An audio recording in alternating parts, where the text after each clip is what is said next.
खबर ममता बनर्जी और दिल्ली के मुख्यमंत्री अरविंद केजरीवाल को लेकर।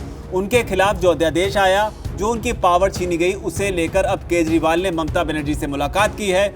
लेकिन प्रेस कॉन्फ्रेंस की जो तस्वीरें सामने आई हैं, उन्हें देखकर लगता है कि मोदी की शिकायत केजरीवाल ने ममता बनर्जी से कर दी है, इस उम्मीद में कि जो अध्यादेश उनके खिलाफ लाया गया है उसमें ममता उससे पार पाने में उनकी मदद करेंगी। और इसी कड़ी में केंद्र के अध्यादेश के खिलाफ दिल्ली की आम आदमी पार्टी सरकार ने देशव्यापी समर्थन जुटाना शुरू कर दिया है। और इसी कड़ी में अरविंद केजरीवाल ने ममता बनर्जी से मुलाकात की। इस दौरान उनके साथ सीएम भगवंत मान, राज्यसभा सांसद संजय सिंह, राघव चड्ढा और मंत्री आतिशी सिंह भी मौजूद थी। इस मुलाकात के बीच अरविंद केजरीवाल ने मोदी सरकार पर भी जमकर हमला बोला। दिल्ली की चुनी हुई सरकार की सारी पावर्स छीन ली कि हम किसी ऑफिसर की ट्रांसफ़र पोस्टिंग नहीं कर सकते, अगर कोई ऑफिसर गलत काम करे तो हम उसकी डिसिप्लिनरी प्रोसीडिंग नहीं कर सकते, ये सारी पावर हमसे छीन ली।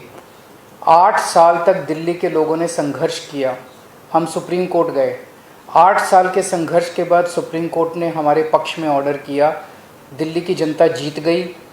लेकिन जैसे ही ऑर्डर आया सुप्रीम कोर्ट का, 1 हफ्ते के बाद इन्होंने ऑर्डिनेंस लाके जो सुप्रीम कोर्ट का ऑर्डर था उसको उन्होंने पलट दिया। और उस दिन पलटा जिस दिन सुप्रीम कोर्ट वेकेशन पे जा रहा था। इसका मतलब इनके दिल में काला था। इस अध्यादेश के बारे में जिनको नहीं पता, उन्हें ये भी बता दें कि दरअसल ये अध्यादेश केजरीवाल बनाम उपराज्यपाल की दिल्ली में जो लड़ाई चलती है, उस लड़ाई की कड़ी में एक अहम हिस्सा है, जिसके जरिए सुप्रीम कोर्ट के आदेश के बावजूद अब केजरीवाल से तमाम वो शक्तियां छिनती हुई नजर आ रही हैं, जिसे लेकर केजरीवाल ने अपनी मुहिम का पहला पड़ाव ममता के गढ़ से शुरू किया है, जिसकी हनक ममता बनर्जी के बयानों में भी साफ तौर पर दिखती है। ईमानदारी से जनता को, चुने हुए लोगों को काम करने नहीं देता है। इवन अरविंद जी का, गवर्नमेंट का, हम तो सुप्रीम कोर्ट को इज्जत करते हैं। Only Supreme Court can save the country, save this country nowadays. Even media is purchased, they want to control the judiciary, they want to control all the agencies.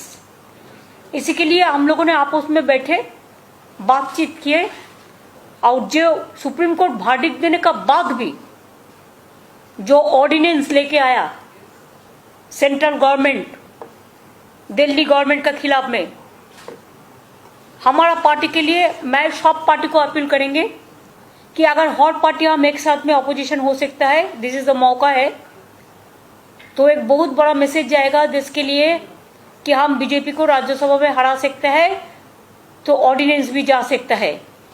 ये BJP को हराने के लिए 24 से पहले एक बहुत मौका मिल गया। हमारा पार्टी से हम डिसाइड किया है, हम ये ऑर्डिनेंस को विरोध करेंगे और हम सुप्रीम कोर्ट का पास हम इसको जस्टिस मांगेंगे। हालांकि इस बीच आपको याद दिला दें कि केंद्र सरकार राजधानी दिल्ली में सिविल सेवा प्राधिकरण बनाने का अध्यादेश लेकर आई है। इस अध्यादेश को कानूनी अमली जामा पहनाने के लिए 6 महीने में संसद में पास कराना जरूरी है। हालांकि 6 महीने के भीतर संसद से अगर ये बिल पास नहीं होता है तो ये अध्यादेश अपने आप ही खत्म हो जाएगा। हालांकि इस दौरान भगवंत मान ने भी अपनी बात रखी। भगवंत मान ने कहा कि अगर 30 गवर्नर और पीएम को देश चलाना है तो चुनाव कराने का क्या फायदा। अगर एलजी का मतलब सरकार है तो दिल्ली के लोगों ने वोट किसको दिया। मैं पहली बार बंगाल में आया हूँ और इतना इन्होंने हमें मान सम्मान दिया और उसके लिए मैं धन्यवाद करता हूँ। आपका नाम भी तो मान है। Thank you. और सेंट्रल हॉल में बहुत बार मिलते रहे। तो जैसा कि अरविंद जी ने बताया, ये लोकतंत्र को अपने पक्ष में करने के लिए कोई भी तरीका अपनाने लगे हैं सेंट्रल सरकार वाले। यहाँ तक कि मेरी 117 में से 92 एमएलए, बहुत बड़ा मैंडेट है, फिर भी मुझे अपने बजट सेशन को जो है चलाने के लिए सुप्रीम कोर्ट जाना पड़ा।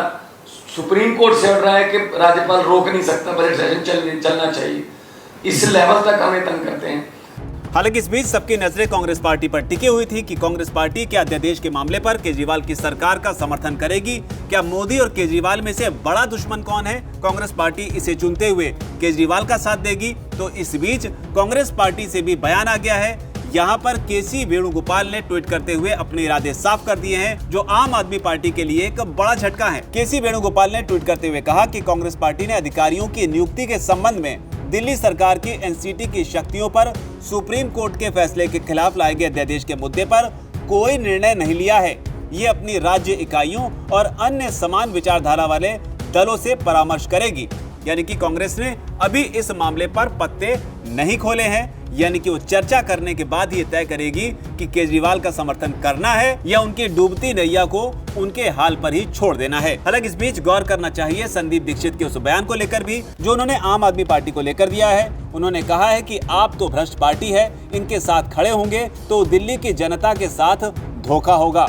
इनको तो तुरंत दिल्ली से बाहर कर देना चाहिए। ये लोग इतने भ्रष्ट हैं, ये लायक ही नहीं है कांग्रेस के साथ बैठने के लिए। ये आदमी केजरीवाल सिर्फ भ्रष्टाचार करने के लिए ट्रांसफर पोस्टिंग के अधिकार चाहते हैं खुद के पास। हालांकि संदीप दीक्षित के बयानों पर गौर करने से पहले ये भी जानिए कि संदीप दीक्षित शीला दीक्षित के बेटे हैं, उन्हीं शीला दीक्षित के जिनके राजनीतिक सफर को खत्म कर अरविंद केजरीवाल ने अपनी आम आदमी पार्टी की नींव रखी और इसे ही लेकर कई लोग आम आदमी पार्टी को कांग्रेस का विकल्प मानते हैं। लेकिन बावजूद इसके इंतजार करना होगा कि केजरीवाल ने जो ममता से मोदी की शिकायत की है उसका कितना असर होता है।